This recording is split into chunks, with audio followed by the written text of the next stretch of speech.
अध्यक्ष, एक मातृहृदयी व्यक्तिमत्व, उत्तम प्रशासक, कवी, साहित्यिक आणि एक या संस्थेविषयी, विद्यार्थ्याविषयी, या भागाविषयी तळमळ असणारे व्यक्तिमत्व म्हणून ज्यांना त्याचा परिचय आहे ते आदरणीय अशोकराव लोटे पाटील साहेब. आता सध्या या विद्यापीठाच्या कार्यक्षेत्रात प्राचार्य म्हणून जे काही कोणी आहेत ते सर्वाधिक प्राचार्य पदाचा कार्यकाळ त्यांना मिळालेला. आता सध्याचे ते प्राचार्याचे प्राचार्य आहेत असे अर्थाने की त्यांच्या वयाचा एवढा कोणताही प्राचार्य आता हे नाही, एवढं त्यांचं या संदर्भातलं योगदान आहे. मी आजच्या कार्यक्रमाच्या अध्यक्षाबरोबर आपल्या विचारपीठावर उपस्थित असणारे चव्हाण साहेबांचं नाव मी जयक्रांती मधून अनेकदा वाचत. तर प्रत्येक बातमी असायची, काही असायचं, उपक्रम असायचं, साहेबांचं नाव असल्याशिवाय पेपर नसायचं, असं एक चित्र होतं. इतकं एकनिष्ठतेने त्यांनी लोडगे साहेबांबद्दलच्या निष्ठेने ते राहिले. माझे मित्र आता ज्यांचं ऐकलात तुम्ही, बाबुराव बसवदे साहेब, ते काटकळव्याचे आहेत. काटकळव्याविषयी मला विशेष प्रेम याच्यासाठी आहे की माझी सासरवाडी पण काटकळवा आहे. सासरवाडी सोबत राहिलं पाहिजे म्हणून सासरवाडीचा माणूस घेऊन आलो. गमतीचा भाग जरी असला तरी एक ते मित्र आहे आणि त्यांचं चांगलं काम आहे. चांगले माणसं सोबत असणं म्हणजे आपण चांगलं बनत असतो. चुंबकांच्या सहवासामध्ये लोखंडातही चुंबक येत असते पण संगत फार. तर म्हणून त्यांच्याबद्दल उल्लेख करतो आणि माझं मनोगत व्यक्त करताना महापुरुषाबद्दल आपण त्यांचे स्मरण या निमित्तानं करणं उचित आहे. या आज ज्यांची जयंती मराठी भाषा गौरव दिन म्हणून साजरी केली जाते ते विवा शिरवाडकर सर यांच्या जयंतीच्या अनुषंगाने लोटे पाटील साहेब आणि मराठी विभाग प्रमुख नानासाहेब सूर्यवंशी सरांनी मला आणि बेंडे सरांनी जे बोलवलं, लोटे साहेबांचा आग्रह होता. बऱ्याच दिवसापासून चाललं होतं यावर या म्हणून, पण जमत नव्हतं. आज जमलं. तर त्यांच्याबद्दल एक मी काही परिचय सांगणार नाही, पण किती ताकद असते साहित्यामध्ये या संदर्भाचा एक संदर्भ. नानासाहेब आपण बोलत होता तेव्हा अनेकांच्या डोळ्यात पाणी आलं. त्याच नाटकाच्या संदर्भातलं एक वाक्य, जेव्हा आबासाहेब बेलवलकर आणि त्यांची पत्नी कावेरींना घराच्या बाहेर मुलं काढतात, हे संस्काराच्या अभावी जी मुलं तयार होतात ती असे असतात. म्हणून साहित्याचे संस्कार असणं, साहित्यातून मूल्यांची रुजवणूक होते आणि जी माणसं मूल्यांना जगतात ती त्यांचं जगणं मौल्यवान आहे. या संस्थेच्या अध्यक्षाच्या बद्दल मी बोलणारच आहे, परंतु आई वडिलांचे संस्कार असले तर माणूस किती मोठा होऊ शकतो ते लोडगे साहेबांपासून बघताय. आईविषयी विलक्षण प्रेम असणारे व्यक्तिमत्व ज्यांनी लोडगे साहेबांचा एवढा जरी गुण घेतला ना, त्या देशातले सगळे वृद्धाश्रम एका दिवशी बंद पडू शकतो. आईविषयी किती प्रेम असतं. स्वतःच्या नावाच्या अगोदर मुक्ताई सूत ते लावायचे. आईने तशीच प्रेरणा दिली. मी त्यांच्या संदर्भात बोलेलच मित्र. तर आबासाहेब बेलवलकर आणि त्यांच्या पत्नीला जेव्हा बाहेर काढलं जातं तेव्हा मुलगी याया बाबा याया म्हणायची. एरवी परिस्थिती बदलली की माणसाची मनस्थिती बदलते मित्र.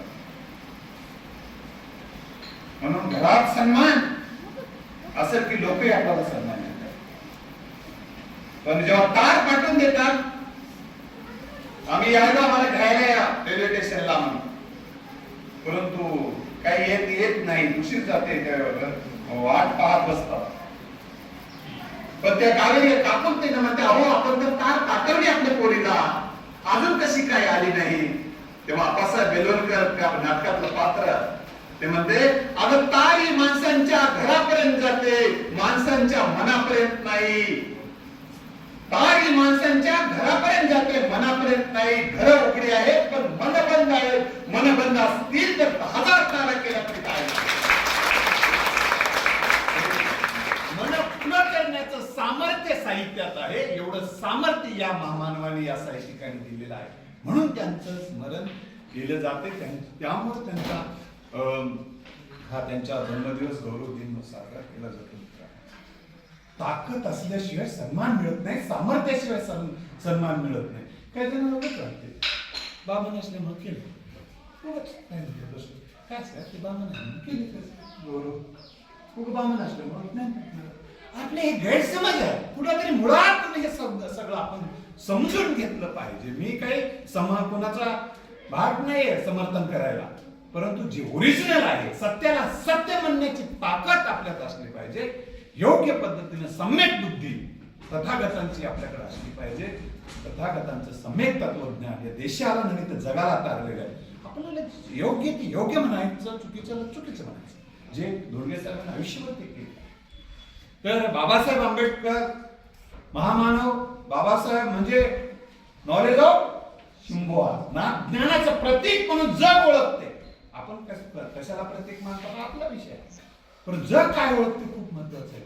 बाबासाहेबांना ज्ञानाचं प्रतीक म्हणून, जरी बाबासाहेबांचं एक चरित्र धनंजय गिराने लिहिलेलं वाचा मित्रांनो, आयुष्यातली मरगळ कधीच येणार नाही आणि ज्ञानाविषयी कंटाळा कधीच येणार नाही. मी जे काही तुमच्या समोर बोलतोय ना, ते प्रत्येक बोलण्यामध्ये विचाराला एक माझ्या कृतीचं अधिष्ठान आहे. मी हे सगळं आयुष्यभरात मी विद्यापीठामध्ये मेरिट आहे. प्रतिकूल परिस्थितीला अनुकूल कसं करावं हे मी माझ्या कृतीतून दाखवून दिलेलं आहे. विद्यापीठामध्ये मी मेरिट होतो मराठीला. एका सर्वसामान्य कुटुंबातून परिस्थितीतून मलदवडे सर त्यावेळेसही आमच्या वेळेस ते राज्यशास्त्राला मराठी. तर मी तुम्हाला हे सांगतो, बाबासाहेबांची प्रेरणा ज्वलंत प्रेरणा घ्या मित्रांनो. बाबासाहेब वाचल्यानंतर एकदा मला दुसऱ्या कशाचाच आधार लागणार नाही. काही जणांना आता जगण्याला आधार लागलाय सर, कोणाला कशाचा आधार लागायला, कोणाला कशाचा आधार करमतच नाही म्हणतात. मला बोल व्हायला, कारण आपण खोकले होऊन गेले. विचाराचं अधिष्ठान नाही, भावनेचं अधिष्ठान नाही, कुठली दृष्टी नाही, इथल्याबद्दल बोलत नाही. या आधुनिक विचार पिढीबद्दल बोलतोय. आतून विचारानं, भावनेनं, कल्पनेनं समृद्ध असणारी माणसं नेहमी तृप्त असतात. आणि ही विचाराची, भावनेची, कल्पनेची समृद्धता असे चरित्र, असे आत्मचरित्र, असे साहित्य देत असते, असे व्याख्यानं देत असतात. म्हणून ऐकायचं असते. हे काही टाइमपास आहे ना, काम नव्हते म्हणून मला बोलवलंय असं नाही, किंवा मला काही काम नव्हतं म्हणून मी आलो असं काही नाही. आणि म्हणजे तुम्हालाच काम आहे असा त्याचा अर्थ घेऊ नका. आम्ही बिनकामी आहोत असा त्याचा अर्थ नाही. आणि आम्ही आलेलो आहे ते काही भाड्यानं आलेलो नाही, भावनेनं आलेलो. कारण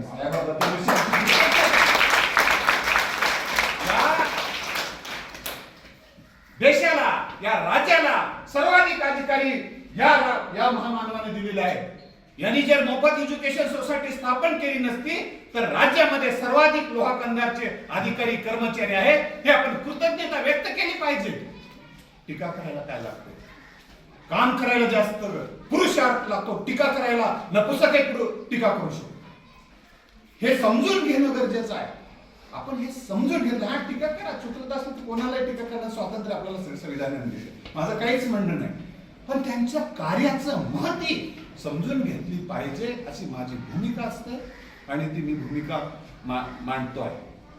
महामानव बाबासाहेबांबद्दल मी सांगत होतो मित्रांनो, खरंच एकदा हात जोडून विनंती आहे, बाबासाहेबांचं चरित्र म्हणा. अरे राक्षस डोळ्यात पाणी, आपल्याला अन्न नसतं, पोटभर खायला सुद्धा बाबासाहेबांना मिळत नाही. फॉरेनला असताना रात्र रात्र दिवस दिवस अभ्यास करतात बाबासाहेब. एवढी जर प्रेरणा घेतली ना, तुमचं जगणं समृद्ध होऊन जाईल. तुमच्याकडे जगणं नसतं, तुमच्या वाणीत सामर्थ्य, तुमच्या लेखणीत सामर्थ्य, तुमच्या जगण्यात सामर्थ्य. काही चालताना सुद्धा काही कुठं चालला ते चालताना सुद्धा ध्येय नाही. चालताना कुठं चाललं काहीच वाटत नाही, कुठं फिरायला वाटते. अरे घरून निघल्यानंतर असं वाटलं पाहिजे पोरग काहीतरी साध्य करायला चाललंय, पोरगी काहीतरी साध्य करायला चालली. आणि कॉलेजमधून निघालं तर वाटलं पाहिजे की आता घरी जाऊन ज्ञान साधनेला, कार्य साधनेमध्ये असणार. आपलं जगणं असं वाया घालण्यासाठी नाही. निरर्थक गप्पा, निरर्थक गोष्टीमध्ये आयुष्य जर वाया गेला, वेळेचा दुरुपयोग करणं म्हणजे आयुष्याचा दुरुपयोग करणं, आणि आयुष्याचा दुरुपयोग कधीच करायचा नाही हा संकल्प आहे. म्हणून या संत गाडगे बाबाबद्दल मी तुम्हाला 2 वाक्यात सांगेन, कारण हेच आपले मोटिवेशनल खऱ्या अर्थाने प्रेरणाही आहे. प्रेरणा आवश्यक असते. जगण्याची प्रेरणा संपली ना, जगणं का मिळमिळ होऊन जातं. मी मुलांना बोलतोय, शिक्षकांना आणि प्राध्यापकांना बोलण्याचं काही मी एवढा मोठा आहे, मी विद्यार्थ्यासाठी बोलतो. तर मी तुम्हाला एवढंच सांगतो, ज्या माणसाने शाळेत कधी गेली नाही त्या माणसाच्या नावाने शाळा. बरं काय कुणी काय त्याचे लग्गे होते का गाडगे बाबाचे? लग्ग्यानं गाडगे बाबांना सांगितलं होतं काय म्हणजे एक नाव द्या की काहीतरी करा, एवढं असं काय होतं का? लग्ग्यानं नाव दिले गेलं नाही. आणि कोणाच्या लग्ग्याला आणि गाडगे ईश्वरराव धोंडगे साहेब कोणी म्हणल्यानंतर देणारे होते का? त्यांचं सगळं तुम्ही नेहमी ऐकता म्हणून ते काही सांगत नाही. सांगतो की त्यांचं नाव शाळेत ना, ते महाविद्यालयात गेले नाहीत, महाविद्यालयाला नाव. बरं ठीक आहे, जवळच्या निधीला असेल का? काय संबंध आहे कुठल्या आपण जे सोयरे धारे म्हणतो त्याचा काही संबंध नाही ना. तसं तरी विचाराचं सोयरे किती तयार होऊ शकतात. काही जणांना वाटते ना आम्ही कमी आहोत, आमची समाजच कमी आहे हो, त्याच्यामुळे आमचं काही चालू नाही. यांचा गाडगे बाबाचा समाज किती होता? विचाराचे सोयर पण त्यांनी अख्ख्या देशात तयार केलं. तुमच्यामध्ये विचार सामर्थ्य असेल तर सगळीकडे तुमचेच माणसं तयार होऊ शकतात.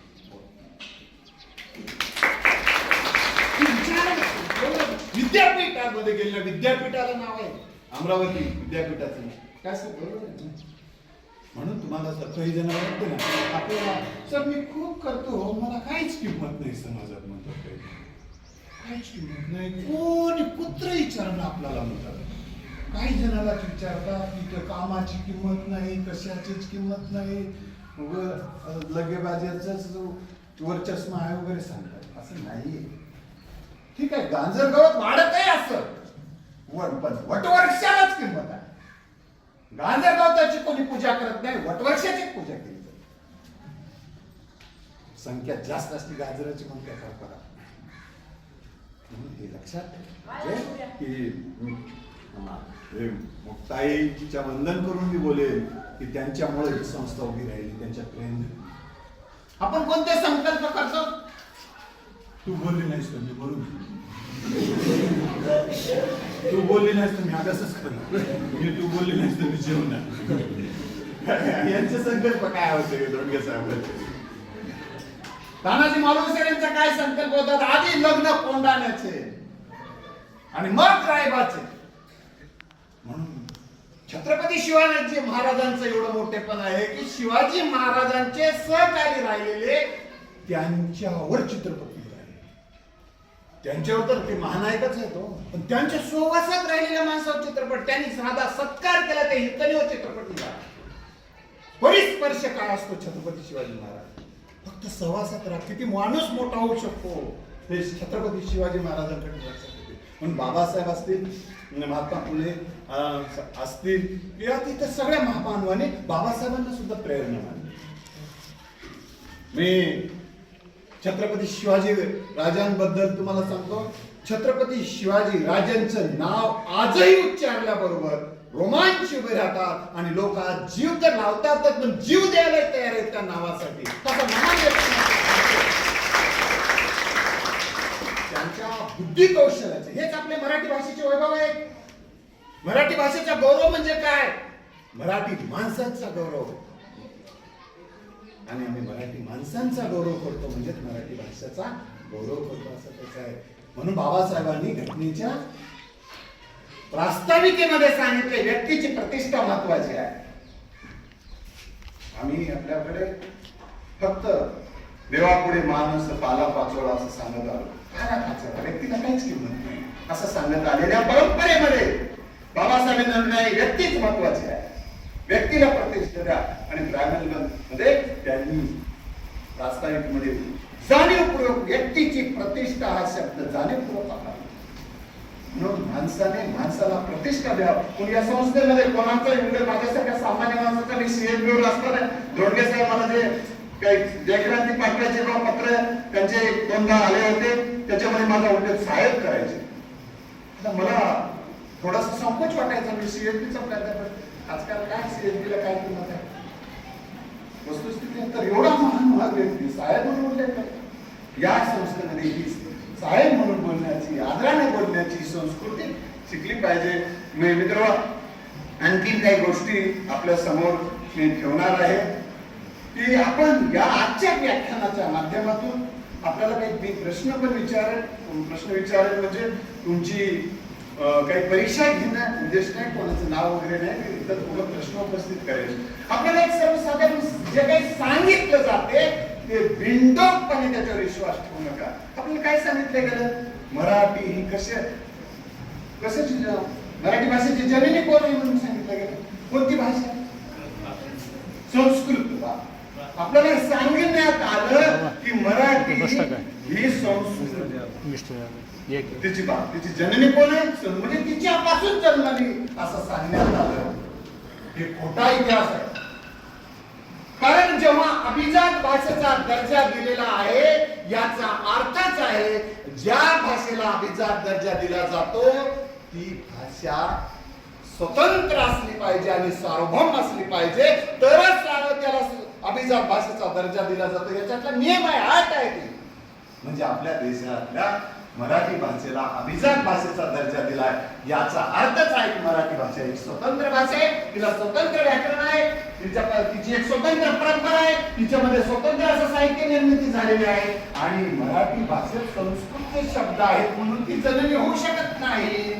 आपण समजून घेतलं पाहिजे. मग तेलुगूचे आहे शब्द, गुजरातीचे शब्द आहेत, कन्नडचे शब्द आहेत, काही पंजाबीचे शब्द आहेत, उर्दूचे शब्द आहेत. असा आपण मुळातून जाऊन अभ्यास करून सत्य सगळ्यासमोर सांगणं म्हणजे मराठी भाषेचा गौरव आहे. नाही आपण काय करतो, दुसरे जे सांगतात तेच बरोबर आपल्याला सांगितलं जात असत. शब्दकोश, वृक्ष म्हणजे काय, झाड म्हणजे काय, वृक्ष. आता एका मुलीचं नाव आहे सुनीता आणि तिचं नाव तिला म्हणतात सोनी. सोनीचा अर्थ सुनीता होते का? आणि सुनीताचा अर्थ सोनी होते का? नाही. त्या व्यक्तीला दिलेले दोन नाव आहेत. तसं झाडाचा अर्थ वृक्ष नाही आणि वृक्षाचा अर्थ झाड नाही, तर ते पर्यायवाचक शब्द आहे, त्याला दोन नावाने उल्लेखला जातो असा त्याचा अर्थ आहे. अर्थ कुठे असतो? जीवनात असतो. आता उदाहरण सांगतो, समजून घ्या. एखादी व्यक्ती, एखादी स्त्री म्हणते बघा, तिचा बाप नेला, आई नेलं, बाप नेला की म्हणते माझं झाड कोसळलं, माझं झाड गेलं. किंवा आई गेली की म्हणते माझा पोपा गेला. म्हणजे याचा अर्थ काय? आई म्हणजे पोपा का? आई म्हणजे वडील म्हणजे झाड का? नाही. झाड म्हणजे आधार. तिथे या शब्दात तिथे त्या जीवनात असे अर्थ शोधावे लागतात. शब्दकोशात शब्दांचे पर्याय असतात. या आंदोलन बघायला शिका. या ठिकाणी अनेक जणांनी एवढा हे सगळं सांगण्यामागचा उद्देश आहे की केवळ मी जे काही सांगावं तेच वाचून दाखवावं असं नाही. या ठिकाणी काय अनेक जण माझ्या ओळखीचे आहेत. मुंडे सर आहेत, गायकवाड सर आहेत, केंद्रे सर आहेत, Mangnale sir, Thakur sir, Jadhav sir, Jayram Suryavanshi sir, Vidule sir आणि अनेकांचा सन्मान झाला. आज मराठी भाषा खऱ्या अर्थाने इथं मराठी भाषेचा गौरव आहे. विद्यार्थिनीचा सन्मान, विद्यार्थ्याचा सन्मान, प्राध्यापकांचा सन्मान, प्राचार्यांचा सन्मान. कारण एकमेकाला सन्मानाने सर प्रेरणा मिळत असते माणसाला. घरी गेलं तर सन्मान मिळत असेल, बाहेर गेलं असेल तर सन्मान मिळत असेल, तर जगण्याला ऊर्जा मिळते. म्हणून सन्मान हे आवश्यक असतात आयुष्यामध्ये. काय म्हणतात, मला काही कौतुक आवडत नाही, म्हणजे ज्याला कौतुक करायला आवडत नसेल आणि कौतुक घ्यायला आवडत नसेल म्हणजे तो निराश झाला, उदास झाला, तर त्याला फक्त जायचीच वाट पाहायला असा तुमचा अर्थ आहे. काहीच म्हणतात काय नाही सर, आता मला कशातच काय वाटतं आलं, मला सरकार घेऊ वाटतं आलं, सत्कार करा वाटतं आलं. म्हणजे अरे जीवनपणाचं लक्षण आहे सत्कार घेणं आणि सत्कार करणं. काय कशाही गोष्टीला काही बोलायचं. हे इतकं नैराश्य होऊन जगणं इतकं जगणं नाही मित्रांनो स्वस्त. कारण आपण सगळे भाग्यवान आहोत. आज आपल्याला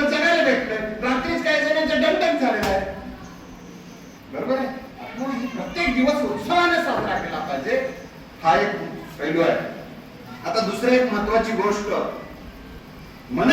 वनस्पतीला जशा संवेदना असतात साहेब, मी त्याच्यातले तज्ञ आहे, तसं माणसालाही संवेदना असतात आणि प्राचार्य तर माणसाच्या संवेदना आणि वनस्पतीच्या संवेदना जाणणारा माणूस आहे आणि संवेदना हे साहित्याचं मूळ आहे.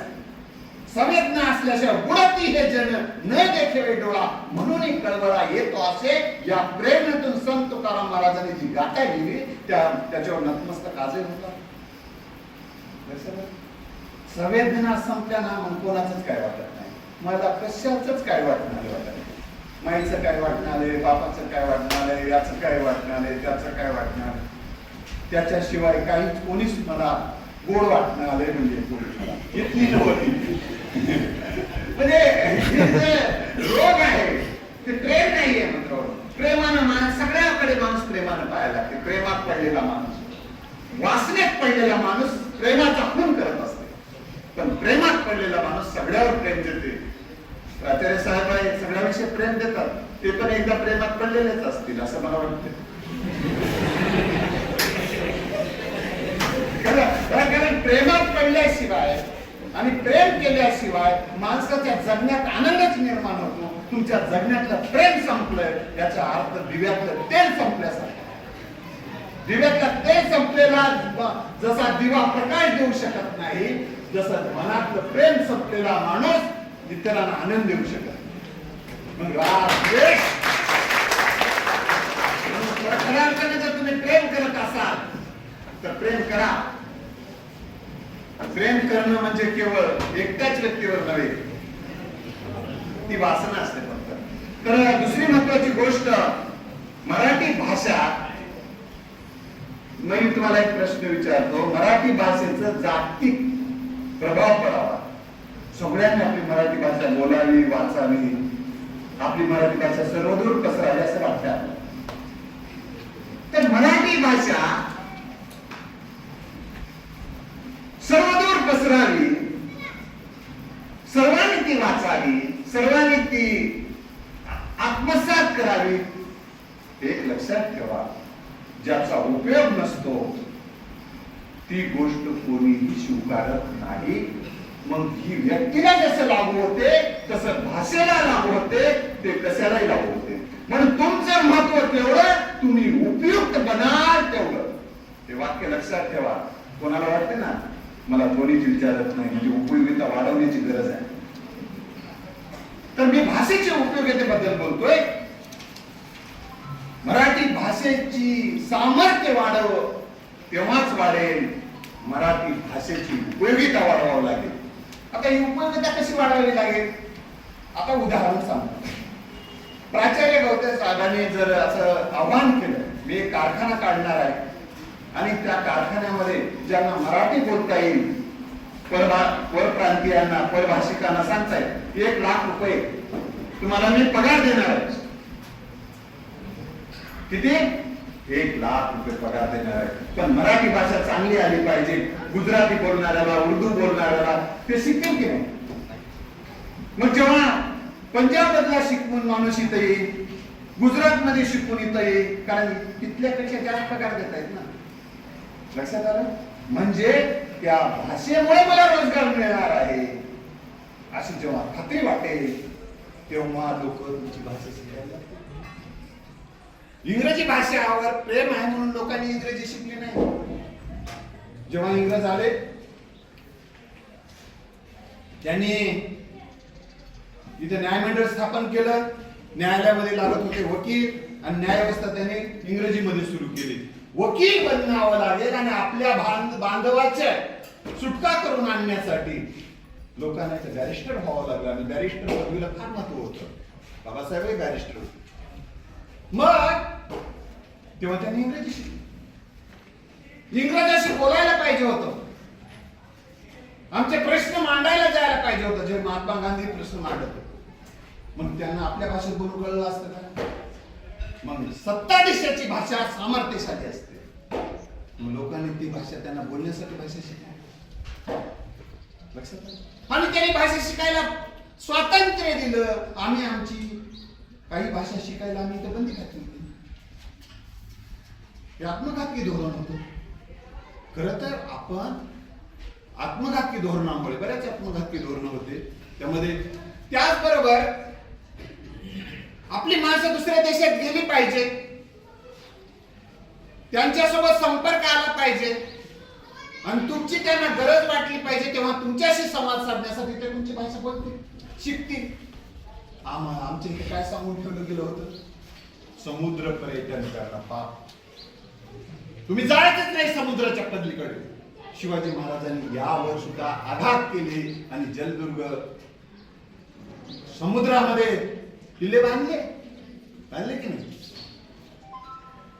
कारण त्यांनी सांगितलं होतं ज्यांच्या हातात समुद्रात किल्ले असतील, आरमार असेल, ज्यांचा आरमार त्यांचं समुद्रावर साम्राज्य. तिथं काहीच नसलं, कसा बालाच नसता.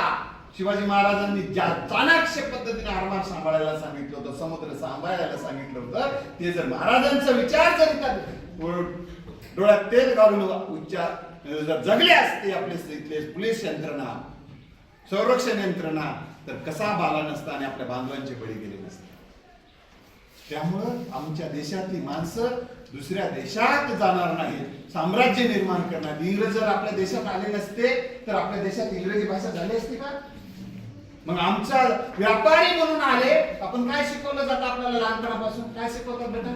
व्यापारी, इंग्रज व्यापारी म्हणून आले आणि राज्यकर्ते पण, हेच शिकवणं चालू आहे माझ्या लहानपणापासून. पण आम्ही कधी व्यापारी बनणार आहोत? आम्ही कधी या जागतिक बाजारपेठेमध्ये जाणार आहोत? या दृष्टिकोनातून आम्ही काय पावलं उचलणार आहोत? आम्हाला उद्योग सुरू आहे, तर काय केलं जातं आपल्याकडे? शोध त्यांनी लावायचे, मराठी भाषेचा गौरव म्हणून नाव आम्ही फक्त देतो त्याला. रेडिओचा शोध त्यांनी लावायचा आणि आम्ही काय म्हणणार त्याला? आम्ही रेडिओ म्हणणार, आम्ही इंग्रजी म्हणणार बाबा. ते टीव्हीचा शोध त्यांनी लावायचा, आम्ही टीव्ही म्हणणार, आमच्या मराठीत बोलतो. आता मोबाईलला भ्रमणध्वनी म्हणतो, म्हणजे शोध त्यांनी लावायचे. आता मला सांगा, लेकरू दुसऱ्याच आणि मी नाव द्यायला काय अर्थ आहे त्याला? अरे त्याच्या लेकराचं त्याला नाव ठेवू दे ना, आणि तुम्हाला बोलायचं असेल तर बोला. आता तुमचं नाव समजा एक रमेश आहे, तुमच्या वडिलांनी आईने ठेवले. दुसऱ्या भाषेतला तेलुगूतला माणूस म्हणाला मी म्हणणार नाही, मी माझ्या भाषेत सुरेश म्हणतो.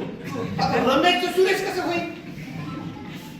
रमेशला रमेश म्हणणार, बिल क्लिंटनला बिल क्लिंटनच म्हणावं लागेल. नाही, ते मराठीत बिल क्लिंटन म्हणणार नाही, आम्ही त्याला काहीतरी विलासराव म्हणतो. जमते का? अरे जे ज्यांनी शोध लावला त्या शोधाला नाव दिलं तेच नाव बोलायला लागलं. नाही, आम्ही नाव दुसरं तसं नाही आहे, ते चुकीचं आहे. आता बरोबर इंग्रज काय करतात ते मी तुम्हाला सांगतो. ते योगाला योगाच म्हणतात. आपल्या देशात योग विद्या जी आहे ना ते योगाच म्हणतात. प्राणायामाला ते प्राणायामच म्हणतात. भाकरीला भाकर म्हणतात. आम्ही मात्र म्हणतो ब्रेड म्हणजे काय? त्यांच्या ब्रेडला आम्ही भाकर आहे नाव देतो. ब्रेड त्यांच्यात भाकरच नाही, पण आम्ही काय म्हणतो? ब्रेड म्हणजे पाव किंवा भाकरी. तू ब्रेड आणि भाकर घेऊन बघ, एक आहे का? मग कसं काय नाव देतो आम्ही त्याला? ब्रेड म्हणजे ब्रेडच, भाकर म्हणजे भाकरच. ब्रेड कधी भाकर होऊ शकत नाही, भाकर कधी ब्रेड होऊ शकत नाही. स्वतंत्र नाव द्या. हे ह्या संदर्भाने ही चिंतन मराठी भाषा गौरव दिनाच्या निमित्तानं झालं पाहिजे. आणि तुम्हाला मी बेटा, तुम्हाला जर इंग्रजी शब्दकोश बघायचा असेल तर बघा, जागतिक दर्जाचा. त्याच्यामध्ये अनेक मराठीचे शब्द जसेच्या तसे घेतलेले आहेत, जसेच्या तसे घेतलेले, काही प्रॉब्लेम नसतात. तर आपण इतरांचे नाव जशाच्या तसे उच्चारतो ना तिकडल्या देशातले, तसे शोधाचे नाव विचारले. पण मग आपण काय केलं पाहिजे? आपणही शोध लावले पाहिजे, वेगवेगळे आपण शोध लावले पाहिजे. शोध लावण्यासाठी लागतो परिश्रम, लागतो अभ्यास. तुकोबाराने सांगितले, असाध्य ते साध्य करिता सायास, कारण अभ्यास तुका म्हणे. असाध्य गोष्ट अभ्यासाच्या बळावर साध्य होऊ शकते. हे तुकोबा सांगतात. मराठी भाषेचा गौरव आहे. हे सांगतात, ओले मुळ भेदी खडकाचे अंग. अभ्यासाची सांगड कार्यसिद्धी ओली मूळ जर खडक भेदून जाऊ शकते, एक छोटीशी मूळ असते एवढीशी, ती खडक भेदून जाऊ शकते आणि वर वर खेळते. मग अभ्यासात सातत्याने अभ्यासाच्या बळावर तुम्ही जे काही साध्य करायचं ते करू शकता. काय जण म्हणतात, काल पोरगा एक लातूरला एक घटना घडली. एका पोरानं म्हणजे माझे पुस्तक गोरगरिबाला देऊन टाका, मी या जगाचा निरोप सोड देऊन या जगाचा निरोप घेतो म्हणून त्याला चिठ्ठी घेऊन गेलो. मरण्यात सामर्थ्य नाही मित्र.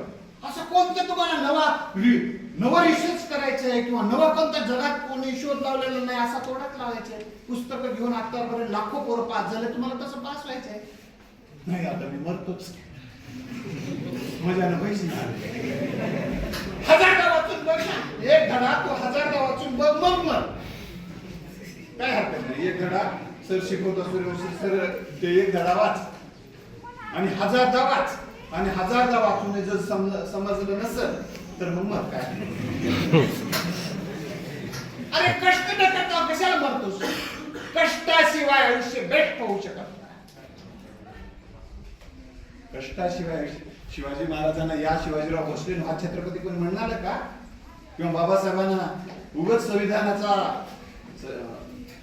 अधिकार दिला का? असं कोणी फुकट कोणी काही देत नसते, सामर्थ्य लागते. इथं जे प्राध्यापक झाले ते प्राध्यापक त्यांच्या गुणवत्ता होती म्हणून इथं प्रवेश मिळाला ना त्यांना. संधी देणारी माणसं पाहिजेत. बाबासाहेबांना संधी मिळाली त्यांच्या सामर्थ्यामुळे मिळाली की नाही. म्हणून हा एक महत्वाचा आहे. म्हणून भाषेचं सामर्थ्य सुद्धा तुम्हाला वाढवावं लागेल. मराठी भाषा शिकणं तुमची गरज बनली पाहिजे जगाची. त्यासाठी अशा पद्धतीचे व्याख्यान, अशा पद्धतीचे साहित्य निर्मिती लोकांना वाटलं पाहिजे. तर आता आपल्याला बहुभाषिक बनावं लागेल. आपली भाषा जर दुसऱ्याला द्यायची असेल तर त्यांची भाषा आपल्याला शिकावं लागेल. लक्षात आलं का? त्यांची भाषा शिकून मग आपलं पण द्यावं लागेल त्यांना, तर आपली भाषा जगात जाईल एवढं सांगेल. दुसरी महत्वाची गोष्ट म्हणजे त्यांनी काय केलं, त्यांचं राज्य सगळीकडे होतं त्यामुळे ते सत्ताधीश म्हणून होते. अमेरिका त्यांच्या ताब्यात आली. अमेरिका आणि इंग्लंडची भाषा जगात गेली. म्हणून आमची माणसं जास्तीत जास्त आता अजून तुम्ही मुलं मुली काय करू शकता, आपल्या संस्कृतीमधलं आपल्या देशातले सामर्थ्य स्थळ जे आहेत, आपल्या जे इंडियन नॉलेज सिस्टीम, आपल्या देशातली इंडियन नॉलेज सिस्टीम IKS आहे ना, IKS इंडियन नॉलेज सिस्टीम जगासमोर नेण्यासाठी सोशल मीडियाचा वापर करायचा. नाही, तुम्ही असं म्हणायचं नाही की मी सोशल मीडिया वापरत नाही कारण आम्ही तो तयार केला नाही. हा विटाळ आता सोडून द्या. त्या विटाळानं तर आपलं सगळं विटाळ कल्पनेने आपलं वाटोळं झालेलं आहे. तर तुम्हाला हे जशी संस्कृती तसे हत्यार, ज्या काळातले हत्यार सामर्थ्यशाली आहेत ते हत्यार हस्तगत करा. छत्रपती शिवाजी महाराजांनी त्या काळात जे गरजेचं होतं ते गोष्टी, घोड्यावर स्वार होणं गरजेचं होतं, घोडे बाळगणं हत्ती बाळगणं आवश्यक होतं, किल्ले निर्माण करणं आवश्यक होतं. तेव्हा काळाची गरज ओळखून जे करणं गरजेचं होतं ते केलं. आत्ताच्या गरजेमध्ये तुम्ही युट्यूबवर चांगलं बोलू शकता. तुम्हाला चांगलं जर गाता असेल, कोणाला गाता येते काय, तुम्ही चांगलं गा, चांगलं लिहा. सोशल मीडियाच्या माध्यमातून तुमचं ब्लॉग तयार करा. ब्लॉगवर चांगलं लिहू शकता, त्याच्यात लाखो रुपये कमवू शकता. दुनियाची बेकारी आहे सर, दुनियाची बेकारी हो. कसं मरून जावं. तुला चांगलं गाता येते ना, गा ना. ज्याला रडता येते त्याला गाता येत पण येते शिकल्यावर. शिकायची तयारीच नाही. काय करायला, मोबाईल पाहिजे, काय करायला नाही तर शिका. कोणत्या तरी एक तरी कौशल्य तुमच्याकडे असलं पाहिजे. आता या मुलींचा 2 मुलींचा गौरव झाला, कौतुक झालं. त्यामुळं आज युट्यूबच्या माध्यमातून तुम्ही बघत असाल तर लाखो रुपये कमवतायत लोक. ज्याला चांगलं नृत्य करता येत असेल, फक्त जयंतीमध्ये फक्त नृत्य करण्याची गरज नाही, रोज नृत्य करू शकता आणि ते नृत्य सुद्धा युट्यूबवर टाकून पैसे कमवू शकता. आणि मग तुम्हाला पाहण्यासाठी, तुम्हाला ऐकण्यासाठी जग येईल. आता माझं युट्यूब चॅनल आहे, जवळपास 9 लाखापेक्षा जास्त व्ह्यूअर्स त्याला आहे, हनुमंत भोपाळे नावाने. त्यातले 10 जर इंडियन बघत असतील तर त्यातले 100 इंडियन बघत असतील तर 10 फॉरेन मधले बघतात. म्हणजे फॉरेन मधले म्हणजे आपलेच मराठी भाषा. आता या जागतिकीकरणाच्या आणि या विज्ञान आणि तंत्रज्ञानामध्ये मराठी भाषा मरणार आहे का? काही जणांना वाटते मरते, आता काहीच मरणार नाही. त्याचे एक उदाहरण आहे. आता पूर्वी काय व्हायचं, एखादं कुटुंब समजा अमेरिकेत जाऊन राहिलं, आपलं संपर्क तुटायचा. पण आता काय व्हायला सर, आता गुराखी गडावरचं साहित्य संमेलन देखील अमेरिकेत बसून पाहू शकते, ऐकू शकते, सोशल मीडियाच्या माध्यमातून होऊ शकते. तुटते कसं? आता नाळ तुटाली काही आहे ऑनलाईन मुळे? नाळ तुटत नाही. माझा एक विद्यार्थी किसन जाधव नावाचा गुजरातमध्ये गेला, तर त्यांनी मला सांगितलं की सर पूर्वीचे इथं मराठी आले लोक, 1-2 पिढ्या झाली, त्यांना मराठी सुद्धा नीट बोलता येते. पण मला काही प्रॉब्लेम नाही, माझ्या कुटुंबियाला काय प्रॉब्लेम नाही, सोशल मीडियानं म्हणून सांगितला. कारण आम्ही रोज तुमचे युट्यूबला व्याख्यान ऐकतो किंवा काही इकडल्या लावण्या ऐकतो, इकडले सगळे भाषण ऐकतो, इकडले पेपर वाचतो. त्यामुळं आम्ही रोज मराठी वाचायला आम्हाला भेटते, मराठी माणसं पाहायला भेटतात, मराठी माणसं ऐकायला भेटतात. त्यामुळं आमची नाळ तुटली नाही. हे नाळ जोडून देण्याचं काम ऑनलाईन केलेलं आहे, नाळ तोडण्याचं नाही. आपण समजून घेतलं पाहिजे. मराठी भाषेचा गौरव आपल्याला वाढवण्यासाठी आत्ताच्या इतकी संधी जगात यापूर्वी कधीच नव्हती. कसं काय? तुम्ही बोलू शकता, दुसऱ्या जगातले ऐकू शकता. भाषांतराची संधी आहे, अजून भाषांतराची सुद्धा संधी तुम्हाला उपलब्ध आहे. म्हणून आपली भाषा रोजगार देणारी, व्यापाराची भाषा बनली पाहिजे. आपण व्यापार समजून घेतला पाहिजे. या जगामध्ये ऑनलाईन कोणता व्यापार आहे? जे व्यापार व्यवसाय कोणते करता येते, जगात कोणतं प्रोडक्ट पाठवता येईल, या दृष्टिकोनातून पूर्ण लक्ष दिलं पाहिजे. उद्योग व्यवसाय आणि शिक्षण आणि प्रशिक्षणाची व्यवस्था. आता तुम्हाला असं जर जे मराठी प्रेमी असतील आणि एखादी इंग्रजी व्यक्ती मराठी शिकू इच्छिते, तिला शिकवण्याची संधी तुम्ही उपलब्ध करून दिली पाहिजे. तुम्ही शिकवलं पाहिजे मराठी. आता AI मदत करणार आहे तुम्हाला. आर्टिफिशियल इंटेलिजन्स आणि आर्टिफिशियल इंटेलिजन्स तुम्ही जर समजून घेतलं नाही तर तुम्ही मागे पडणारा, काळाच्या मागे जाणारा. आर्टिफिशियल इंटेलिजन्सच्या माध्यमातून आज तुम्हाला कोणती भाषा शिकवता येणार आहे, शिकता येणार आहे. तर आर्टिफिशियल इंटेलिजन्सच्या माध्यमातून, आर्टिफिशियल इंटेलिजन्स मध्ये तुम्हाला तर ते शिकवणार आहे, तर माणसानेच त्याच्यात फिडिंग करावं लागेल ना. ते काय यंत्र आहे. तर तुम्हाला इंग्रजी, आता तुम्ही बघत असाल युट्यूबवरून किंवा फेसबुकवरून ते AI ची बाई तुम्ही इंग्रजी शिका म्हणून जाहिरात करते बघा. तसं मराठी आहे, कोणतं काय ऍप बेटा शिकवा. मग तुम्हाला असा ऍप तयार करावा लागेल, मराठी शिका. आम्ही मराठी शिकवतो आणि मराठी शिकवलं तर काय काय फायदे आहेत ते तुम्हाला सांगावं लागेल. केवळ आम्ही बघ्याची भूमिका घेतलो तर या काळाच्या कचाट्यामध्ये आम्ही मागे फेकणार आहोत. म्हणून शिका, संघटित व्हा, संघर्ष करा, हा जो मंत्र बाबासाहेबांनी दिला. तर ह्याचा उद्देश हाच आहे की तुम्ही शिकलं पाहिजे.